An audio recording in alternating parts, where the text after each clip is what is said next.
Hey everybody, this week's Parsha is Parshas Mikeitz, and it is also Hanukkah. Happy Hanukkah to everybody out there.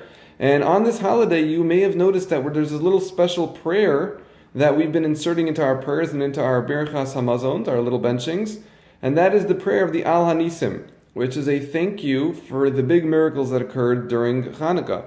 Now, in this prayer, there's a very interesting line. And that is as follows. It says, "Thank you, God, for the miracle of the strong being defeated by the weak. We were the weaker army, they were the stronger army. And thank you for the miracle of the few beating the many. So we were way outnumbered and still we won the war, miraculous.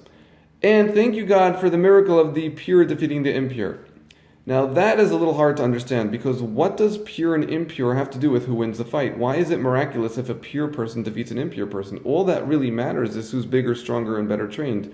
Why does it matter that one is impure? Why would that dictate anything to the extent that we're saying it was a miracle that the pure defeated the impure? What does pure and impure have to do with who wins the fight? And to understand that, we have to understand a little bit of what it means to be pure and impure. What does pure mean? So our rabbis say pure means somebody who's focused totally on spirituality. So, for example, there was one item a Jewish soldier had to carry with him, and one item only, and it wasn't a weapon. That one item was a little shovel. And the reason for that shovel was because in case the soldier had to use the restroom, it had to be done in the most modest way possible, so he needed a shovel to just dig up a little hole and then cover everything afterwards. It was a sign of keeping himself modest and focused on holy things even during the course of warfare. That is a pure person, somebody who's focused totally on spirituality.